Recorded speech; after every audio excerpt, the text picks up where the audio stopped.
PW engineers वाला की तरफ से निर्माण 2025 इंजीनियर का महोत्सव स्टार्ट हो चुका है, जिसमें आपको ऑल एज बैचेस पे 90% तक का डिस्काउंट मिल जाएगा। एसएससी जेई, आरआरबी जेई और किसी भी एज की तैयारी कर रहे हैं तो उसके लिए बहुत बढ़िया ऑफर रहने वाला है। लिंक आपको डिस्क्रिप्शन बॉक्स में मिल जाएगी। इसके अलावा एचएसएससी जेई 2025 बैच सिविल 1999 रुपये में मिल जाएगा। IB junior intelligence officer batch 1999 रुपये में मिल जाएगा। एनएचपीसी जेई की वैकेंसी आई है सिविल की 2399 रुपये में। और एक बहुत बेहतरीन ऑफर रहने वाला है, एसएससी का पीवाईक्यू रिकॉर्डेड बैच मिल जाएगा मैकेनिकल सिविल इलेक्ट्रिकल के लिए मात्र 11 रुपये में, जिसकी एक्चुअल कॉस्ट 1999 रुपये रहने वाली है। तो इन सभी बैचेस को आप जरूर अभी इनरोल कर लीजिए एसएससी जेई मेनली तौर पर। और आप कोड यूज करिएगा EG250, जिसमें आपको स्पेशल डिस्काउंट अवेलेबल मिल जाएगा। Hi guys, welcome to my YouTube channel engineer Gupta official YouTube channel पे आप सभी का स्वागत है। जैसा कि आपको पता है, इस समय मैं फिजिक्स वाला की तरफ से 8 सितंबर का एक इवेंट है, उसमें आया हूँ और बहुत सारे टॉपर्स टीचर्स यहाँ पे अभी इवेंट स्टार्ट होने वाला है। तो उसके पहले हमारे साथ मौजूद हैं जिनकी ऑल इंडिया रैंक 8 रहने वाली है, मैकेनिकल इंजीनियरिंग ब्रांच से हैं। वो आपको स्ट्रेटजी बताएंगे, कुछ टिप्स एंड हिंट्स आपको देंगे तैयारी कैसे करनी चाहिए।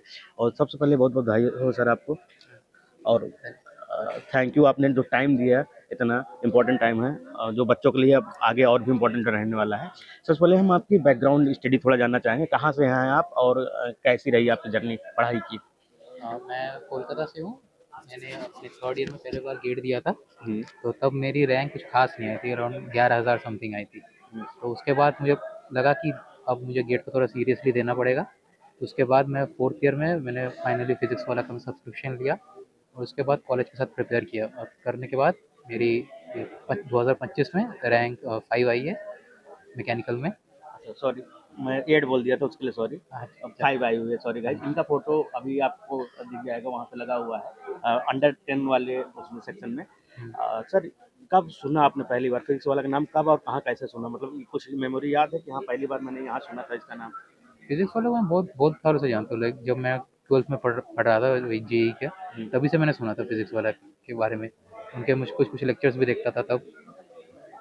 तो वहीं से आपने नाम सुना था कि हाँ फिजिक्स वाला कोई कोचिंग है जो हाँ पढ़ाती अच्छा है। हाँ। तो क्या कितने दिन जो स्टडी प्लान रहा आपका पढ़ाई के दौरान, जब लैब क्लासेस चलती थी, तो उस समय स्टडी प्लान क्या था आपका? मेरा वही कॉलेज के बाद मेरा फिक्स था, लाइक कॉलेज की पढ़ाई को घर में नहीं लाना। घर में मेरा फिक्स टाइम था। स्टडी प्लान मतलब कि सुबह उठने से लेकर शाम को सोने तक का प्लान क्या था?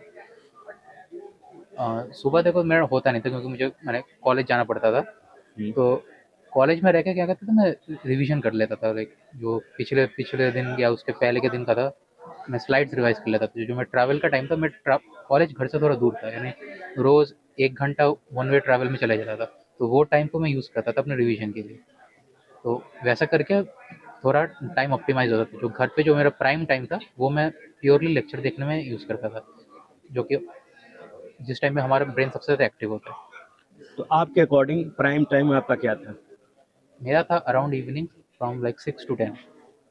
नहीं, जिस समय लोग मार्केट में जाते हैं सब्जी वगैरह खरीदने, स्टूडेंट अधिकतर उसी समय मार्केटिंग करने हाँ जाते हैं, तो वो था आपका प्राइम टाइम, उस समय आप पढ़ते थे? हाँ, क्योंकि मेरे उसके पहले मैं कॉलेज टाइमिंग्स रहती थी। उसके पहले कॉलेज था, कॉलेज से आने के बाद 6 से हाँ 10 के बीच में आप पढ़ाई करते थे? हाँ सर। तो एक होता है चीज़ें, सब्जेक्ट मैंने जैसे कोई सब्जेक्ट मैंने पढ़ लिया, फिर अगला सब्जेक्ट हमारा स्टार्ट हुआ, वो सब्जेक्ट समाप्त होने के बाद तो 2-3 सब्जेक्ट पढ़ने के बाद पिछला सब्जेक्ट हम भूलने लगते हैं। हाँ, तो उसको रिकॉल करने के लिए क्या स्ट्रेटजी अपनाई अपने? उसका है कि एक बार सब्जेक्ट खत्म हो गया तो मैं टेस्ट देता था। उसको मैं जो गलती होती थी उसे नोट डाउन करता था। फिर दूसरा सब्जेक्ट में रेडी कर ले वापस पढ़ना शुरू कर देता था। फिर आफ्टर अराउंड 2 हफ्ते या 3 हफ्ते बाद एक और टेस्ट देता था। तब मैं जो गलती करता था, तब मुझे पता चलता था कि मेरी कौन कौन सी गलतियाँ बड़ी पिछले टेस्ट से। तो वो मेरे को पूरे वीक जोन्स पता चलते थे। अब जो मेरे वीक थे, मैं उसको वापस रिवाइज करता था। टेस्ट एनालाइज करना, सेल्फ एनालिसिस करके हाँ वीक जोन पता करना और उन पे काम करना। हाँ बच्चे गलती यही करते हैं कि एनालिसिस तो करते हैं, पता तो चल जाता है, बट वो वीक जोन पे वो काम नहीं करते हैं वो। हाँ, ये एक पॉइंट है। लाइक बहुत लोग टेस्ट दे देते हैं बट दे के छोड़ देते हैं। बट जितना ही तुम ध्यान से टेस्ट दे रहे हो, उतना ही ध्यान से तुम्हें एनालिसिस भी करना है, वरना टेस्ट देने का कोई फायदा नहीं होता। तो आपको क्या, जब आप टेस्ट दे रहे थे या पढ़ाई कर रहे थे, तो आपको लग रहा था कि अब मैं ऑल इंडिया रैंक 5 ला सकता हूँ? नहीं सर, देखो ये अंडर 100 लाइक इतना ऐसे किसी को पता नहीं चलता है। अब कोई जिसकी रैंक 1 भी आएगी वो भी नहीं सोचा वो उसकी रैंक 1 आएगी। ये फीलिंग आने लगती है ना कि अंडर 100 आएगा, अंडर 50 आएगा, अंडर 10 आएगा, ये फीलिंग आने लगती है पढ़ाई देखकर, टेस्ट रिजल्ट वगैरह देखकर लास्ट वीक में। हाँ, वो आ रहा था बट देयर आर लाइक बहुत सारे अनसर्टेनिटीज होती है एग्जाम हॉल में। जैसे इस बार का पेपर थोड़ा लाइक इजियर साइड आया था तो कंपटीशन बहुत बढ़ गया था। बट हाँ, एक आइडिया लग जाता है कि हाँ तुम्हारी इस बार कोई अच्छी प्रिपरेशन है तो कुछ ना कुछ आ ही जाएगा आपका। तो फिर जो पीडब्ल्यू फैकल्टी है मैकेनिकल में, उनमें सबसे फेवरेट टीचर आपको कौन सा है? तो फेवरेट तो सभी है बट मैं शिवम सर का ज़्यादा नाम लेना चाहूँगा। Shubham sir, Shivam sir. Shivam sir. मेरा भी नाम शिवम ही है। ओह, मैं वो सर नहीं हूँ, पीडब्ल्यू में फैकल्टी है शिवम सर, बहुत बड़ी फैकल्टी है हाँ, और इसलिए बच्चे उन्हें ज़्यादा प्यार करते हैं। हाँ। यहाँ तक में स्ट्रगल क्या क्या रहा आपका तैयारी में के दौरान तक? तैयारी देखिए, मेरा कॉलेज के साथ मेरे टाइम मैनेजमेंट का इश्यूज होता था क्योंकि मेरा फरवरी में गेट का एग्ज़ाम था और मेरे जनवरी के लाइक 3rd या 4th वीक में मेरे कॉलेज के सेमेस्टर एग्ज़ाम्स थे। तो एकदम गेट के पहले सेमेस्टर्स को मैनेज करना एक बहुत टफ चैलेंज था, जबकि तुम्हारी प्रिपरेशन एकदम हाई स्टेज में थी। तो कैसे टैकल किया आपने उस जोन में से कैसे बाहर आए आप? क्योंकि सबके साथ ये प्रॉब्लम चलती है। अब कॉलेज एग्ज़ाम्स का क्योंकि ऐसा नहीं कि दिन एग्ज़ाम्स होते रहते, तो गैप रहता, तो गैप में मैंने डिसाइड कर लिया था कि जिस दिन भी 2 से ज़्यादा गैप है तो उसके बीच में मैं गेट की वापस मैं मॉक टेस्ट दूंगा।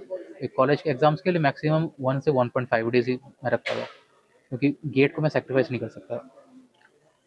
अगर हम गेट में टॉपिक से पूछें तो सब कौन सा सब्जेक्ट ज़्यादा इंपॉर्टेंट होता है उसके अकॉर्डिंग, डिक्रीजिंग ऑर्डर में अगर हम बताना चाहें आप तो? सबसे ज़्यादा weightage as a mechanical engineer production का रहता है। प्रोडक्शन बहुत इंपॉर्टेंट होता है। उसके बाद रहेगा मेरा मैथ्स जो कि वो स्कोरिंग सब्जेक्ट है। उसके बाद आएगा strength of materials, basic thermodynamics.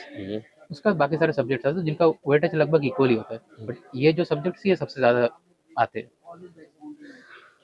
तो जो नए बच्चे अभी गेट 2026 की तैयारी कर रहे हैं, उन्हें आप क्या एकदम सटीक 5 पॉइंट अगर देना चाहें तो 5 पॉइंट क्या उन्हें बताना चाहेंगे, क्या क्या आप करिए?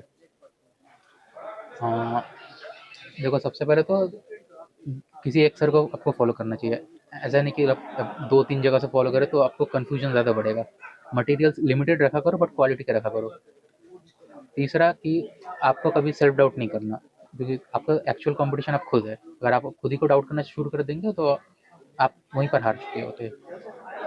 और बताना चाहूँगा वेट, आपको टेस्ट टाइम पे देना चाहिए क्योंकि अगर आप नहीं दोगे तो आप बार बार भागते रहोगे आप उस टेस्ट से। आपको 3 घंटे बैठने की आपको आदत डालनी पड़ेगी। ये बहुत इंपॉर्टेंट चीज़ होती है। टेस्ट देने से पहले उसका माइंडसेट रेडी करना होता है आपको। चलिए, बहुत बहुत बधाई हो आपको हाँ, और थैंक यू। इतना टाइम देने के लिए, इतनी बिजी शेड्यूल में बहुत बहुत धन्यवाद। आप लोग कमेंट करिए गेट से रिलेटेड और क्या क्वेश्चन आप लोगों के हैं। सर को हो सकता है फिर से इनवाइट करेंगे, आप लोगों को क्वेश्चन डायरेक्ट पूछ अरे और ठीक है, आज के लिए बस इतना ही।